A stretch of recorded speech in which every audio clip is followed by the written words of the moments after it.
Welcome to Moonshot Radio, where we stop and take a moment to reflect on the rapid pace of technological change. We meet the people reprogramming our future to explore what's coming, how it's reshaping our world, and what that means for our human experience. I'm Linda Du, a fintech founder, investor, and adventurer, posing the question of what it means to be human and exist in society in the age of technology. Our guest today is Joho, an interactive media artist exploring the intertwined life of the digital and physical body. She creates immersive installations that blur the line between creator and machine, crafting eerie collaborations.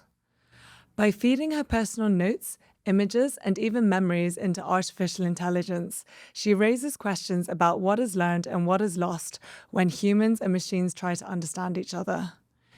In this conversation, we'll talk about the practice of embodying our digital self through art. So, Jo, I was really interested to speak with you about your digital corporeality project.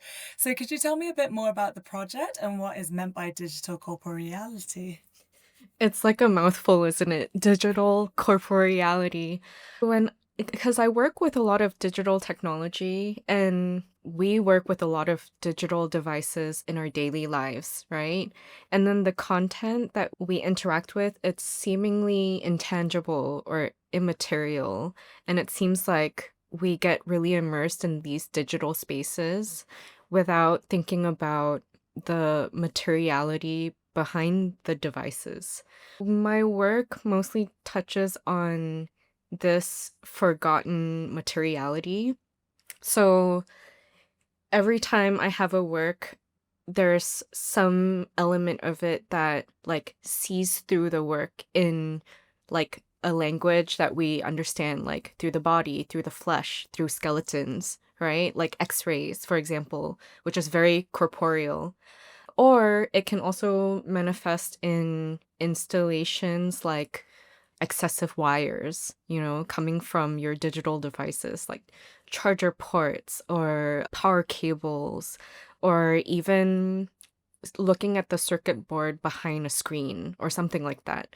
So I think my work, I try to bring that sense of materiality and materiality into the digital experience and what we are used to. A lot of people are having avatars or presences in the online world. And I know that's something that you explore. I think I've also read that you used to be a gamer. I don't know if that's still the case. So I'd be interested how you think about people's digital representations of themselves. Is it that they try and be the best versions of themselves or something different? What is it about their personality that they're trying to represent in digital worlds? That's a really great question. I think that as a gamer, I spend 25% of my week in a game or some other game, just gaming in general. During the pandemic, there was actually a lot of people joining VRChat or really immersive worlds. Even with raves, they threw virtual raves and stuff online, which was pretty cool because we couldn't really socialize in person. In Singapore, I'm a part of the queer community, and a lot of our talks around avatars or having a digital face or digital body is pretty freeing for those who want to express themselves in a way that they can't in like a country like Singapore, let's say. Singapore is conservative, but it's not like super, super conservative. So you can be trans without being harassed like too much. But the advantage of having a digital avatar is that if you wanted to explore another way of being, you don't have to just limit yourself to a representation of what your physical body looks like. So I think that's a really fun way to embody another form. And it doesn't even have to be a humanoid form. How do you see the difference between someone having an online avatar in the digital world versus incorporating digital elements like these cybernetic things into their actual physical presence? I think there's a challenge because our technology hasn't really caught up yet in the physical world. Let's say you wanted to have the experience of having 8 arms, right? Yeah, sure, we have haptic feedback in our controllers or with the VR vests that vibrate. But I don't know if there's a way right now to be able to like go into your brain and then trigger the neurons that make you feel like you have, I don't know, like 6 additional arms. So I think the challenge is that the technology hasn't really caught up yet to, let's say, like VRChat and like different digital avatars right now. Very fair. And now I'm going to ask you about AI because I know it's the hot topic on everyone's mind, but I'm also aware that you started working with AI coding technology a long time ago. So, could you talk a bit about your journey? As far as I'm aware, I remember that even in Berlin, you were doing a digital media course that was quite innovative at the time. But is that where your journey started, or did it start before then? I actually started in architecture. So I have a bachelor's in architecture from a school in New York. And then I moved to Philadelphia. That's where I practiced architecture. And I felt like the practice wasn't really for me. The education was great. But then when I went into practice architecture, it was just like a lot of drawing toilets and stairs. And I didn't really want that.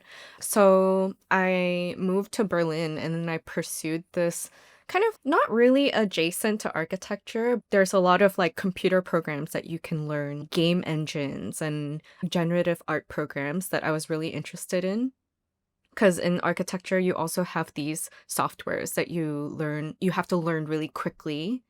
I think like learning these programs was like taught, right, in architecture school. So when I went into this new media art program, I learned all of these tools that can make like real-time visuals or real-time audio. In school, I didn't really play around with AI. That was only when COVID happened. And then my parents were like, okay, come back to Singapore. We don't know what's going to happen to the world. It seems like everything's shutting down. You're in Berlin. You just graduated. Come back to Singapore. And then we'll see what happens. So I did. And for, I guess, 8 to 9 months, we were in like a really tight lockdown. So there wasn't much to do. I played a lot of games. And then at some point, there was this rise in AI generated visuals and images. So I was like, okay, let me try it out because it seems quite interesting.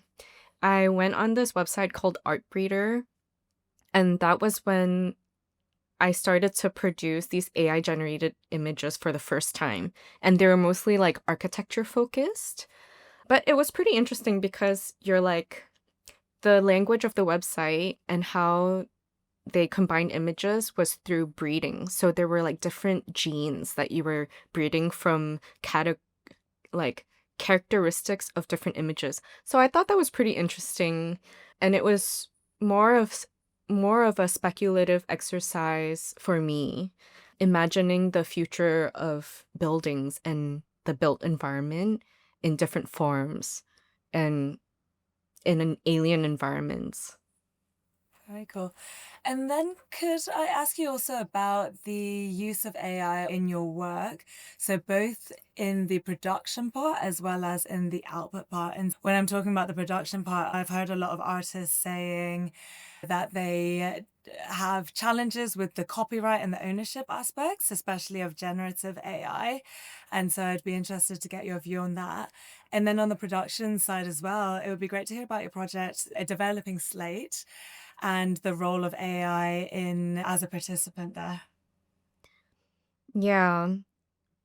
For me, like the ethical implications that come with using these AI platforms, like Gen AI platforms, for me, it was a real struggle in the beginning because I know that as an artist or an illustrator or even a writer, your work gets scraped off of the internet and then gets trained through these algorithms that then other people use. So I really empathize with that. And so when I use AI, I'm constantly thinking about creative agency and the legacy of these outputs, right? Like it was trained on something and it's trained on these huge data sets that meld together like millions and millions of images, of words. I'm always on a seesaw when it comes to AI. Sometimes I'm like, oh, it's so bad. Or sometimes I'm on the other side. I'm like, but it's so efficient. And then I'm seesawing between the two. But thankfully, as an artist that doesn't really make money from illustrative work or writing articles or writing poems or all that, I don't have that worry of AI ripping off my ideas because my works are not just an image or just text. Thankfully, it doesn't know how to copy ideas of installations yet. In terms of production, I have this work that I exhibited in Ames Yavu's gallery in Singapore last year in July called A Developing Slate. And I was riffing off of the term a blank slate, where it refers to how when you're generating something from AI, it's not coming from a blank slate, right? It's coming from like this huge database that it's been trained on. And in that sense, I formed this installation, how people who are trying to create images of old palimpsests or old books where they're x-raying through the pages or x-raying through the material to see what was written before on the wax tablet before it got scraped off and then something else gets written on it again. So there's like this history that's being erased and replaced. So for me, my installation, it mirrored the imaging technology and the installation that they use to take images of really old books. And then I refer a lot to like the palimpsest. And then in the installation, there's also a wax tablet where I created a image of a page through AI based on my own writing. So I trained it on my own writing, and then I printed that generated image out and I impressed it onto a wax tablet. Like it's a wax and resin mix. It has this like really nice texture, and in certain compositions, depending on the mixture of the liquid, sometimes it can feel like leather, which is pretty nice.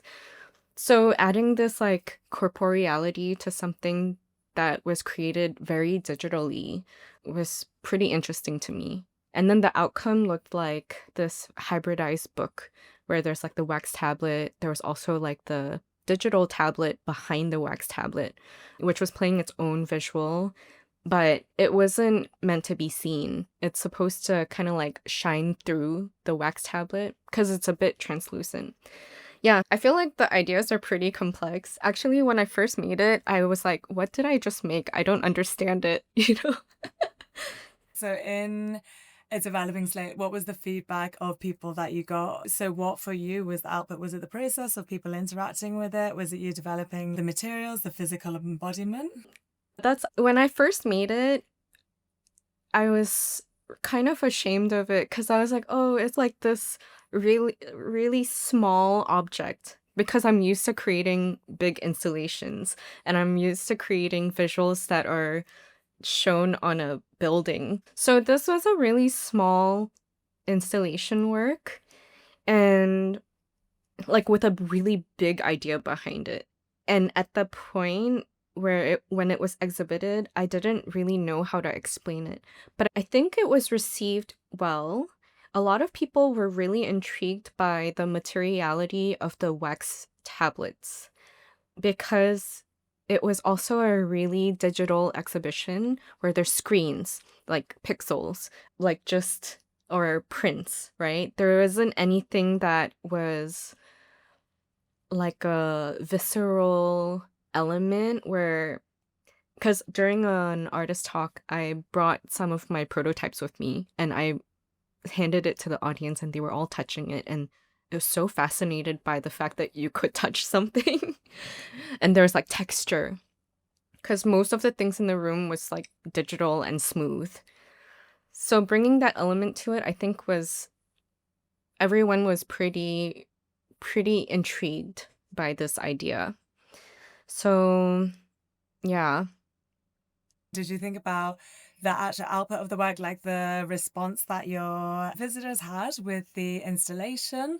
Or was it more the physical embodiment itself, or the overall idea that it was representing?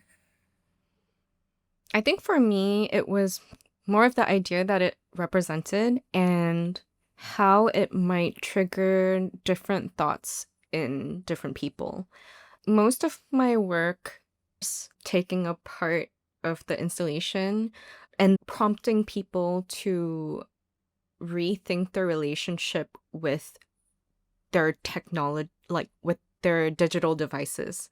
I really like when digital devices are taken apart or shown in a different light, made useless, like it's just a shell of metal and plastic, to have people rethink their relationship with these physical devices. So I've seen this pop up in a couple of different ways, but some that touched on points that you've mentioned might be if a person and their avatar. So I think the example that I heard of this was like, was it Warcraft, where people had avatars and they were playing these live action role play games, and then their avatars would have relationships and eventually they would have relationships. Versus as well now, you're seeing people have relationships with completely digital LLMs with no humans behind them. So I'd be interested to get your thoughts on those. Having relationships online. Both having relationships online, but if it's because sometimes I think it's framed as like just the avatars of people are having relationships. So then are the actual people themselves in relationships? And then also people having relationships with robots. Because I think that's a little bit different from a relationship with a device, where often you'll use that as a portal to get news about your friends or what your family in another country is doing, versus actually having a relationship with an LLM or a digital representation of another human being. Yeah, I mean, people are having like their chat GPTs be their like boyfriend or girlfriend or companion now, which is pretty funny and interesting because I'm like, how immersive can it be, you know? But in terms of having relationships through avatars, have you ever been on VRChat? I have not. So, do you know what VRChat is? No, no. VRChat became really popular during the pandemic because everyone's stuck at home. People and teenagers who have a Quest or a VR headset would usually hang out in VRChat because it's free and there's different worlds with many servers. It's a really big platform. It's interesting going in there because teenagers hang out and sleep in the virtual world with their headsets on. I would often stumble into rooms and see like ten avatars just like sleeping on the bed next to each other. Or I would go into a room and there'd be like 6 to 10 of them just like sitting together, but looking at themselves in the mirror. Like there are mirrors placed all over the virtual world because it enhances immersiveness. So when you're looking at yourself in the mirror and you have an avatar and you're moving your controllers, your arms in the mirror move as well. So there's that level of immersiveness that your brain recognizes that that's your body that you're looking at. Yeah, I could never do that. I find it tough to sleep with stuff on my head.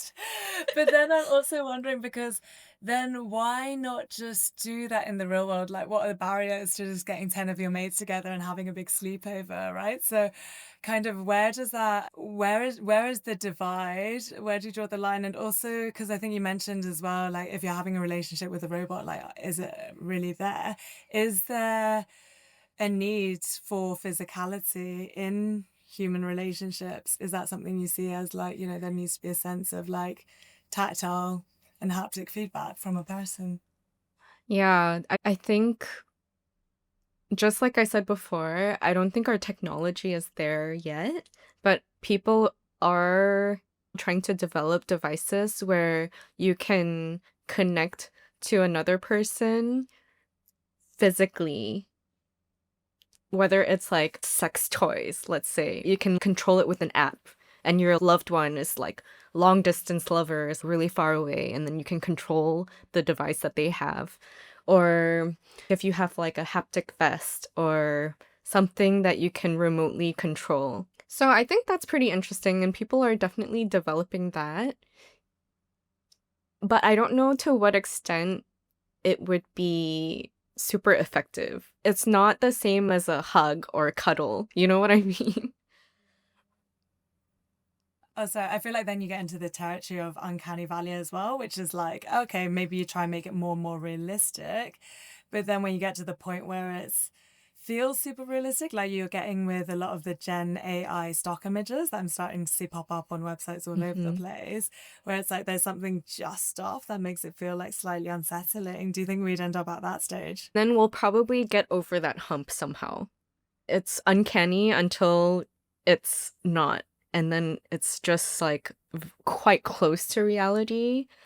I feel like we would get to that stage. For some reason, we like to make things as real as possible using digital devices. Like you see all these really realistic computer games or like really realistic animation that's coming out. Like in, what is that show called? Love, Death, and Robots. Have you seen it on Netflix? It's like a TV show where there are many episodes and they're like made by different directors, different animation studios, but they're always like surrounding this like a speculative question of what would happen if everyone on Earth disappeared because there was like a robot revolution. And then now there's like robots touring the ancient sites where like people used to live, stuff like that. So there are like animations there that are really realistic. And I'm like, I can't believe this is not live action and it's all rendered, which is pretty crazy that we can do that now. But then as well, because you also mentioned that you're part of Singapore's queer community and that a lot of your artistic practice developed through COVID. After COVID, everyone had really missed gathering and parties, etc., and being physically together. So could you speak a bit about that? Do we have a fundamental need to be interacting with physical humans and know that they are human? That's an interesting question. I think so. I think when you interact with algorithms or robots too much, you get bored because it's like the same thing over and over again. There's a barrier. And somehow interacting with other humans, at least for me, is more interesting because I think humans are just more complex. There's body language, there's action, there's gestures, there's like mistakes. I think some mistakes that people make can be really entertaining or can be really revealing. So it's more interesting for me, at least, to interact with real life people. There's just more to it. I think in the past, I used to be able to be online a lot, like to socialize a lot online, but there's so much miscommunication that happens because the way that you text is not the way that you speak or the way that you gesture is different from like emojis online. So I think there's just so many nuances and so much more complexity in the real world when you interact with people socially. Digital platforms and technology, like people will always try to mimic or recreate conditions that happen in the physical world online. So maybe we'll get close to that, but I feel like I still want that human connection. I went through a phase because my last corporate job was very hardcore and I wasn't getting access to the best tools. I wasn't allowed to use ChatGPT for things beyond the brainstorming stage. And I did this program that kind of changed my life where I was learning to use Gen AI tools. The concept was how to get a product using nothing else but different types of AI tools. And for about 3 weeks, I had no human interactions. I got really good at using AI. So I learned how to use ChatGPT for stuff, Perplexity for market research, Midjourney for images. But then at the end, I just needed to talk to a real human. So I actually had to re-socialize myself. This was in Berlin, where I have a very good group of friends, but I also thought I've gotten a bit weird by not talking to anyone, so let me just try and speak to other people. And so I did these like time left dinners where they basically match you up with some people in your city so that you can talk to random people. And I was like, I'm going to do that to re-socialize myself with humans. So yeah, I definitely. That's pretty funny. There's also a specific way that you have to talk to ChatGPT to get it to do what you want, right? Like it's in steps. Or if you ask too much of it, it might only do like half of it. Or so you have to talk to it in steps and request for information in steps, which is pretty interesting because now it's like, because I also teach at 2 universities here, and increasingly I've been noticing that the texts that I'm reading from the students are all written by ChatGPT. And you can tell because there's M dashes or there's a lot of embellishment in the text, like too much. So I've noticed that some people who I know have started writing in this style. And I'm like, it sounds like it's written by ChatGPT. And they're like, no, I wrote it. Like, I didn't use AI at all. And then I'm like, oh, but you can tell that people are being trained on this type of language or like certain words that ChatGPT uses more. Let's say, like delving into this project. Like, delving is a really common word. Yeah. So using these tools can also train people to write like that. Yeah, but then that's also interesting because that are we becoming more robotic? And something else I also read about is that because of the massive environmental impacts of ChatGPT and these agents, it's a massive cost on the environment when we say please and thank you. But I still do it because I don't want to be rude in real life and because you're conversing with the AIs in like this very natural way. So I wonder if it's actually making us nicer, even if it does have environmental impacts. And the other example I would use is that some of the things that I see on Reddit and Twitter, where it's just so nasty and people are so mean to each other on the internet. So I'm wondering if maybe it's a good thing that ChatGPT is forcing us to be nicer, or is it just making us more boring? Oh, I don't say please or thank you to ChatGPT. I think you're just nice. But I also know people who say please and thank you out of fear. Because I don't know if you've heard of this theory. I forgot what they call it, but there's like this speculative AI monster that enslaves humans in the future. And it enslaves all the humans that was mean to it when it was just a small AI. If I was abusing ChatGPT, maybe in 200 years, it'll come back to enslave me because I was mean to it. Some people are afraid of that. So they're like, okay, we better be nice to it now. But then it's not about being a slave to technology, given that you explore this a lot in your art. Because something that I hear often is that, oh, I don't want to be a slave to technology. But from my perspective, if you use Google Maps and you follow the directions blindly, which I always do when I'm driving, and I use Google Calendar to organize my life. And then when Google Calendar tells me, I'll use it as an enforcement mechanism to control myself. But do you think we're already slaves to technology, or what would it take for us to actually be slaves to technology? I wouldn't say that we're slaves to technology. For me, technology is a really great tool for us to like live life more efficiently. There's the Cyborg Manifesto. Have you read it? It's by Donna Haraway. Basically, the theory is that she doesn't see anything as like body or tech or like in binaries, right? Because we're already living in a hybrid way. like from digital to body. If I need to locate myself in the city, I'll use my phone to see where I am. I'll use my phone to check the time. It's already part of us and it's already part of our daily lives. I wouldn't say we're a slave to it. We're kind of like cyborgs. Like the phone is an extension of us and anyone can reach us through this device. I wouldn't put a hierarchy on this because it is just a tool. I think we either demonize it or put it on a pedestal too much. It's something that we've created for ourselves. The biases that it has, or like the way that people use it, it's up to us to determine. Or big tech, I don't know. It's people. We can control it.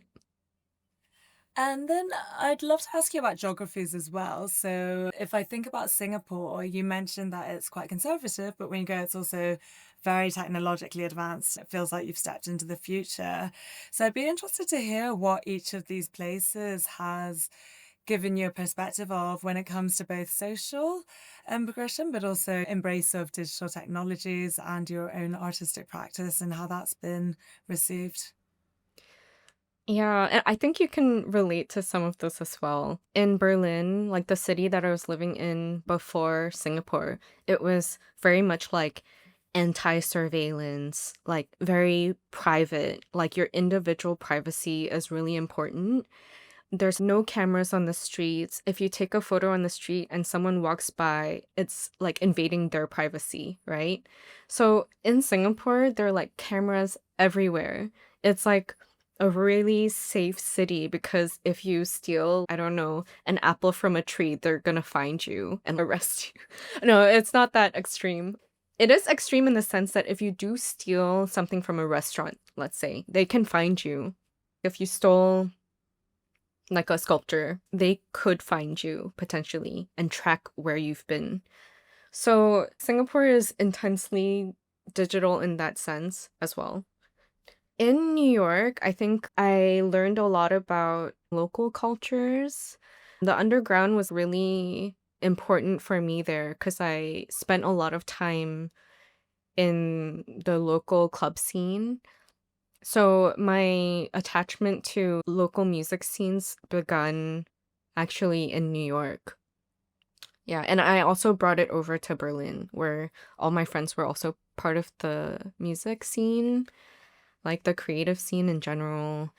And that was really eye-opening because Berlin has more connections to new media art, which is the art that I practice today.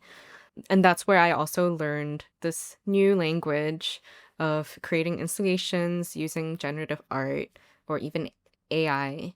So Berlin and New York were integral in my, I guess, the way that I've grown to appreciate or shape the way that I've seen the world or the way that I see art and what art can do. And then in Singapore, it's, I think, like still growing, this scene. It's small, but it's growing, and there's like a developing taste for digital art like this in the public. And then in terms of how your art is received and how you shape your art, has that changed depending on the geographies you've been in? Is it more like you're trying to convey a slightly different message? I think with anything that I make, it's a reflection of where I'm at. So the most recent work that I did was with my collaborator Copy. We have a duo called Joe and Copy, and we had this solo exhibition at a university here, and it centered around the way that we interpret words today on the internet. So we wrote a really long manifesto, right? With full of emotion, charged with it had a lot of, I wouldn't say aggressive statements, but like really firm statements. And you could tell the emotion from it. And every time a person walked into the exhibition, the manifesto that we wrote would get distilled into different sentences, and the person that comes in actually triggers this reaction where a sentence from the manifesto would get taken and then put through a large language model and then reinterpreted through the LLM and then gets put back into the manifesto. So over time, the manifesto actually becomes like meaningless. Like the emotion is gone, it's washed, rinsed, sanitized, right? Like the message that was once there is just gone. So I think that also reflects how we, like me and Copy, as educators in universities, we're like, okay, we're reading all of this text from students that are generated by ChatGPT, and we have to make meaning out of it, right? Because this was submitted as like the final assessment. So we're reading something that the students might not even have read themselves, which we thought was pretty, I don't know, it was like it's messed up. So our installation wanted to reflect this feeling of unease when we're like interpreting words that might not even have meaning. That is an interesting one. But then, because the manifesto came from a place of intense emotion, do you think that's so basically what makes us human in our outward expression of ourselves? Is it emotion? And why do machines tend towards removing that? Because I was trained in a very classic corporate workspace where a lot of these factors of humanity are stripped away. So everything from communication, corporate communications being as unemotive as possible, to us actually just like working very long hours and not sleeping enough and ignoring those very basic human biological needs. I'd be interested to hear, when you are expressing yourselves, what is human. And then what else I find interesting now is that a lot of those roles that have become very robotic, those are the ones that are easiest to replace. So if I'm doing a data analysis task, a lot of that stuff where I just need quick iterations, etc., is stuff that a machine can do quite easily. So I'd be interested from the output perspective, what makes us human? What makes human production human? That's a question that I always ask myself. When AI came into art, I was like, oh, like actually that's the opposite of what I think AI could not replace. Like I'm like at the top of the pyramid, when like where the bottom of the pyramid is like where there are like jobs that AI could replace. Like in my head, it was always art that was at the top, like human expression should not be able to be replaced because it comes from emotion, it comes from like irrationality, it comes from, I don't know. And so when generative AI started to come into visual art a lot more, it started to saturate the whole internet with like artwork, right? I was like, oh, this is like the complete opposite of what I thought it would replace. But then I think about the way that artists approach their work, right? For me, I think there's a spectrum. There's art, and then there's craft, and then there's things that live in between both. And for me, the generative AI images that people just produce from these platforms and call it their art, I feel like without any deeper intention, I feel like that's just craft. If you have a template of a basket and then it's traditional and then you make 1,000 of those, it's like craft. So for me, I think that the intention that goes behind an action is the most important thing, right? When it comes to artwork. But now I've went off a different path. To answer your question, or to not answer your question, I actually don't know. For me now, I'm like, okay, the mistakes that we make or the irrationality, there's something human about it. intuition is also pretty interesting because it's coming from somewhere, but you just have to feel it. It's something that's quite intangible.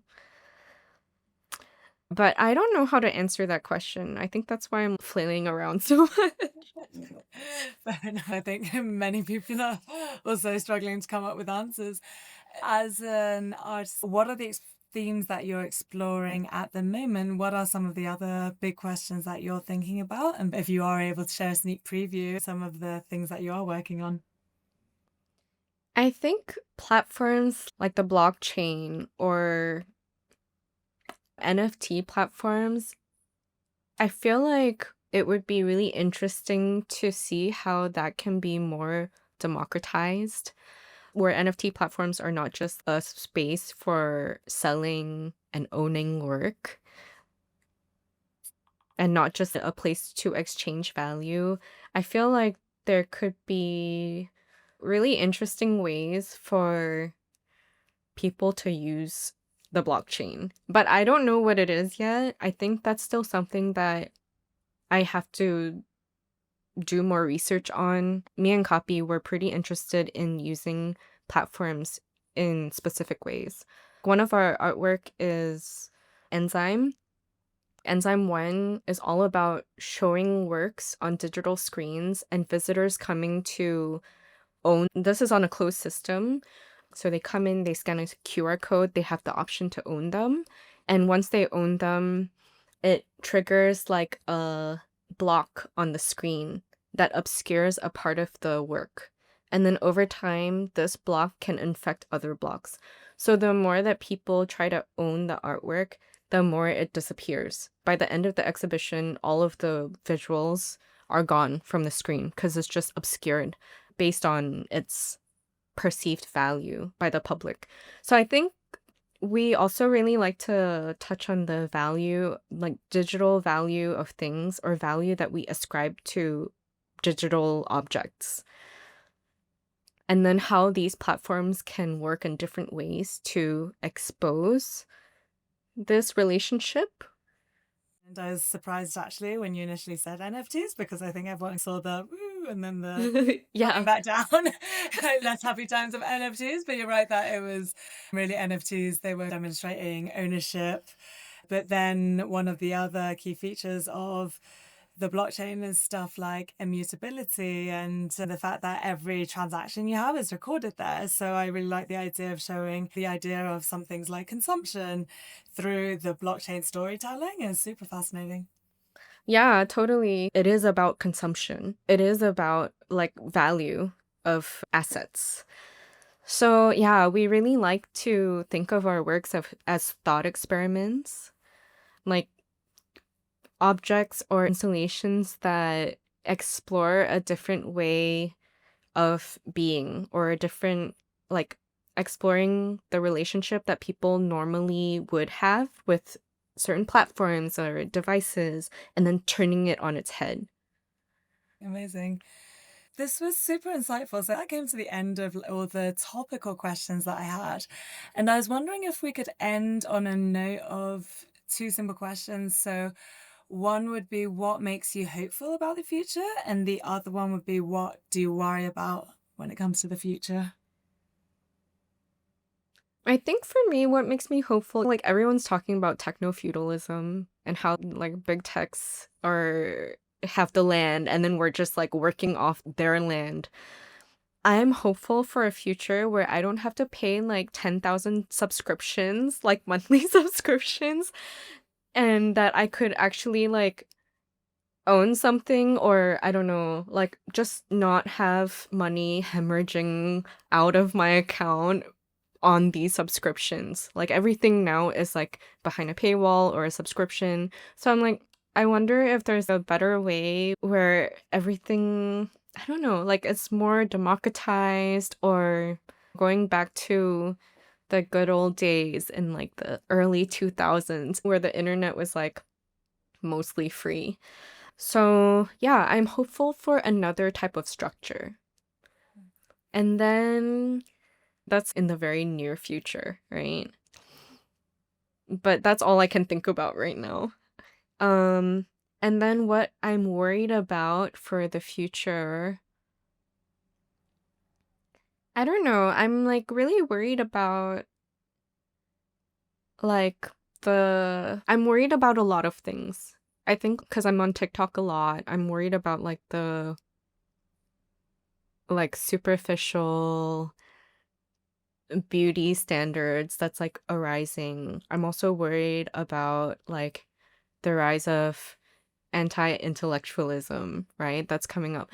And I don't know, there's like a lot of pockets of space on the internet that, they have their own echo chambers, and it's scary to go into spaces like that. Even though I'm like an extreme introvert, I can spend months on end without talking to people and it'll be fine. But I know that it's way better to interact with others, getting different viewpoints. Like, even if you don't really agree with someone who didn't vote for the same party as you, digital technology is really good at doing that. When you mentioned the internet of the early 2000s, I had in my head the sound of the broadband connection. Yeah, Which- I don't even know. It's so iconic. Thank you so much for this interview. Thank you so much for your time. Join us next week as we talk with Philip Fusinager, founder of Cybrothel, about the future of sexual experiences in the age of machines.